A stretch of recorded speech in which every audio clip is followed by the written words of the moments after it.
এই কুরবানি আসছে অনেকে শয়তানি চিন্তা মনের মধ্যে, কি এবার কুরবানি দিব না, এবার ছেলের আকিকা দিব।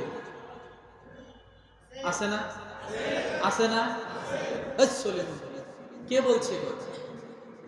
ফরজ নামাজ থুইয়া যে এখন ফরজ নামাজ পড়বো না, এখন আমি নফল নামাজ পড়ি আগে 3 রাকাত, হইব?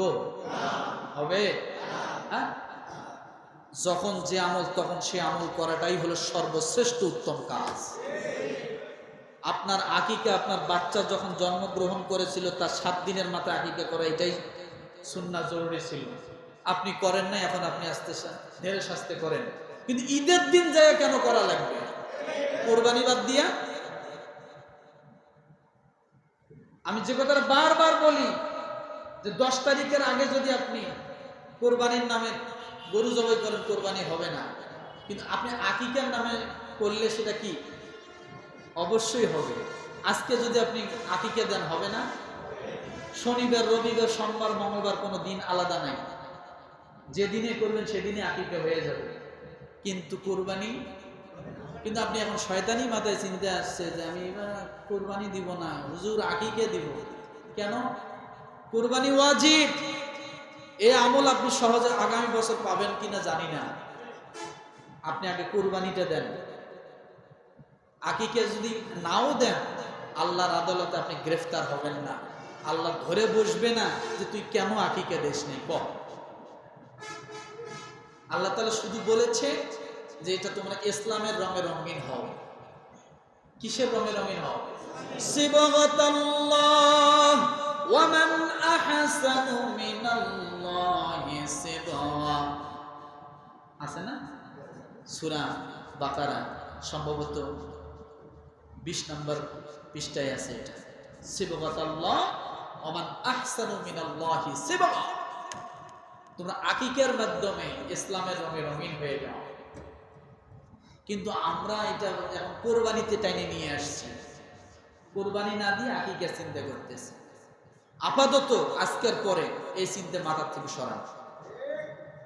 পারলে কোরবানি দিবেন, না পারলে ওই দিন আর আকিকা দেওয়ার দরকার নেই। আকিকা আরো পরে দেন, আগে দেন। কোরবানিটার মাহাত্ম্যটাকে নষ্ট করবেন না। কোরবানির গুরুত্বটাকে কি করবেন না, নষ্ট করবেন না। তবে আবার বলবেন হুজুর তাহলে কি একেবারে দেওয়াই যাবে না? কোরবানি দেওয়ার পরে যদি টাকা থাকে তাহলে আকিকা দেন। কি বলছি বোঝেন নাই? কোরবানি দেওয়ার পরে যদি আপনার বকরি কেনার টাকা থাকে তাহলে আপনি কি দিবেন? তখন আপনি আকিকা দিবেন। কিন্তু কোরবানি বাদ দিয়ে আপনি আকিকা দিবেন, এটা করে দেন।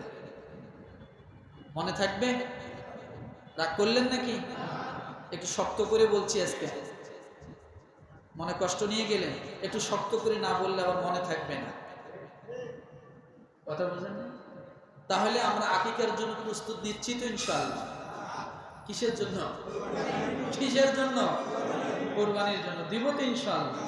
প্রত্যেকেই নিয়ত করি, আল্লাহ আমি যেন এই বছর কোরবানি দিতে পারি। এখন নিয়ত করেন তো দেখি যে আল্লাহ আমি কি যেন কোরবানি দিতে পারি। এখন কথা হলো, কোরবানি কি শুধু ভাইয়েরা দিবেন, ভাবিরা দিবে না? হ্যাঁ, কোরবানি ব্যক্তির উপরে ওয়াজিব নয়, পুরো পরিবারের উপরে একভাবে ওয়াজিব না। কার উপরে? ব্যক্তির উপরে। আপনার সামর্থ্য থাকে, স্বামীর সামর্থ্য আছে স্বামী দিচ্ছে, স্ত্রীর সামর্থ্য নাই স্ত্রী দিবে না। আবার স্বামীর সামর্থ্য নাই স্ত্রীর সামর্থ্য আছে, স্ত্রী দিবে।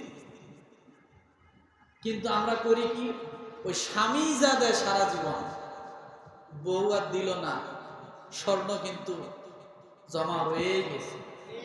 কথা ঠিক না? মনে হয় স্বামীর কবরে বউও যাইব, নাকি যার যার কবরে শেষে যাবে।